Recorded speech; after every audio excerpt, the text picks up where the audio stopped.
మనవి చేస్తా ఉన్నాను.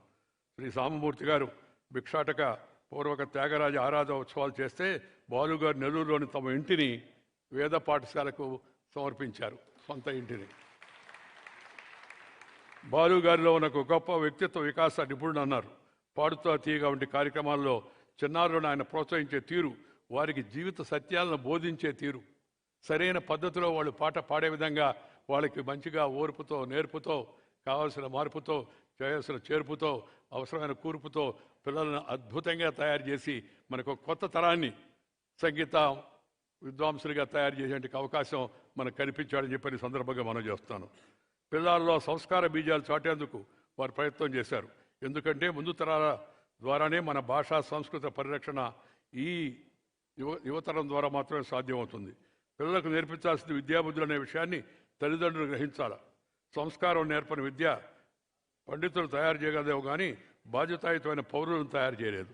అందుకని విద్యతో పాటు సంస్కారం తల్లిదండ్రులు నేర్పించాలా ఇంట్లో, అలాగే అధ్యాపకులు ఉపాధ్యాయులు కూడా నేర్పించాల్సిన అవసరం ఎంతో ఉంది. మన పురాణాలు మన పరిచయం చేయాలా. మన భారతం, మన రామాయణం, వీటికి రాజకీయంతో సంబంధం లేదు, మతంతో సంబంధం లేదు. అద్భుత గ్రంథాలు ఇవి. భగవద్గీత మన పిల్లలకు చిన్నప్పుడే అలవాటు చేయాల్సిన అవసరం ఎంతో ఉంది.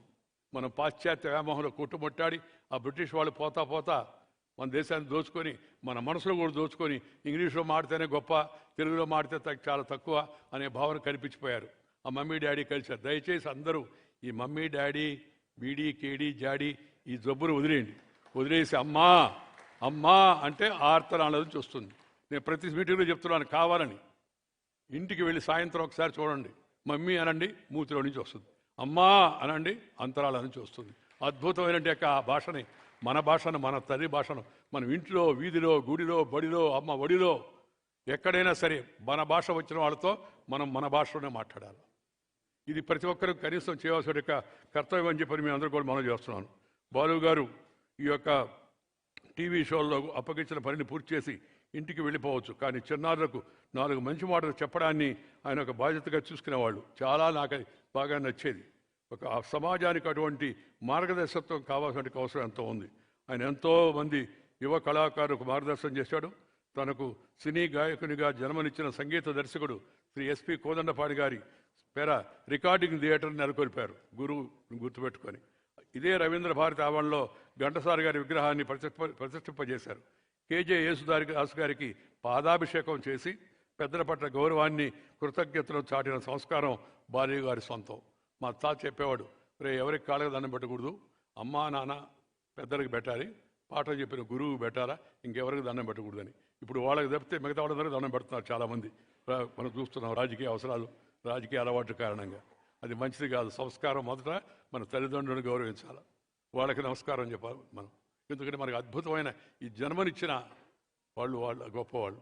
ఆ తర్వాత జీవిత సత్యాలను మనకు చెప్పి మంచిగా మధురమైన దారి చూపించినట్టు మహనీయులు మన గురువులు, వాళ్ళను కూడా మనం గౌరవించాలి. ఈ విషయాన్ని బాలు గారు తన సొంత జీవితంలో నిరూపించారు.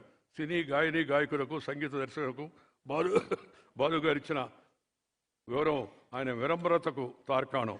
ఈ తరం గాయకులు, సంగీత దర్శకులకు, కళాకారులకు వారి సంస్కారం ఆదర్శనీయమైంది.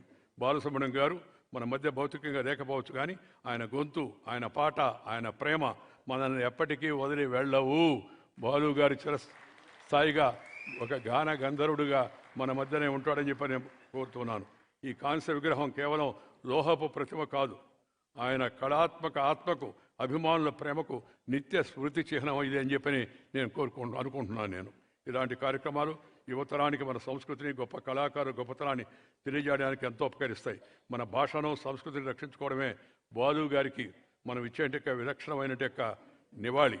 వారు సమాజం నుంచి కోరుకునేది కూడా అదే అని చెప్పని ఈ సందర్భంగా నేను మనవి చేస్తూ, ఈ విగ్రహం ఏర్పాటు దిశగా చొరవ తీసుకున్నందుకు తెలంగాణ సాంస్కృతిక మంత్రిత్వ శాఖను మరొకసారి హృదయపూర్వకంగా నేను మనసారా అభినందిస్తున్నా.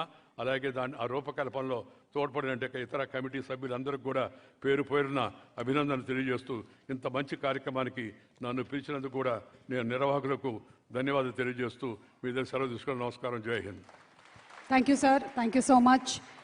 వెంకయ్యనాయుడు గారి మాటలు, బాలు గారి పాటలు ఎప్పటికీ బోరు కొట్టవు. శిశుర్వేతి పసుర్వేతి వేతి గానరసం పని అన్నారు. ఎలాంటి వారినైనా కదిలించేటువంటి ఆ శక్తి సంగీతానికి ఉంటుంది అని నిరూపించినటువంటి వ్యక్తే శ్రీ ఎస్పి బాలసుబ్రహ్మణ్యం గారు. మరి అలాంటి బాలసుబ్రహ్మణ్యం గారి విగ్రహ ప్రతిష్ఠ ఇవాళ జరిగింది. అండ్ ఆ విగ్రహాన్ని అంత అపురూపంగా చెక్కినటువంటి శిల్పికి ఇప్పుడు ఒక చిరు సత్కారం. అంతకంటే ముందర ఈరోజు మీ అందరికీ అకేషన్ తెలుసలేదో, 2 రకాలుగా ఆనందం. ఫస్ట్ చిన్న ఆనందం చెప్తా, తర్వాత పెద్ద ఆనందం చెప్తా.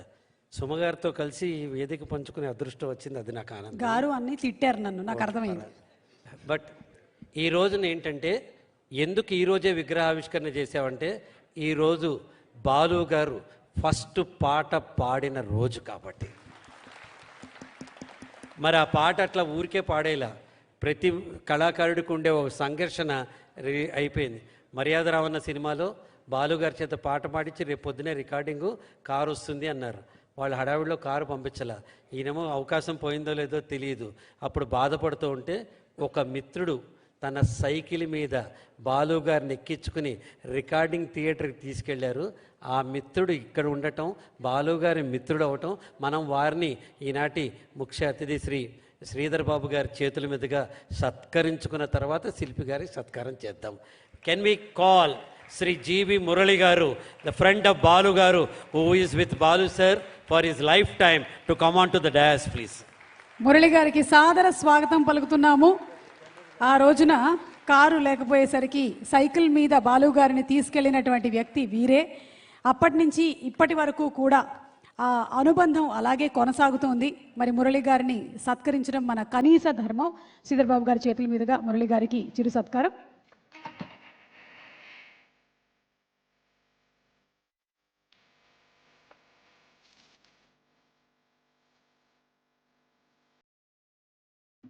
బాలుగారు పాటలు ఎంత గొప్పగా పాడతారో, ఎంత సరదా మనిషో కూడా మీ అందరికీ బాగా తెలిసిందే. మరి బాలుగారి స్నేహితులు ఎంతోమంది మాకు స్వరాభిషేకం షూటింగ్లో అవి జరిగేటప్పుడు తరచుగా వస్తూ ఉండేవాళ్ళు. అండ్ వారితో బాలుగారు షేర్ చేసుకున్నటువంటి లైట్ మూమెంట్స్ అన్నీ కూడా చిరస్మరణీయమే.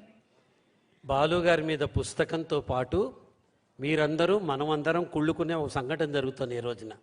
2000 బాలుగారి పాటలను ఒక పెన్ డ్రైవ్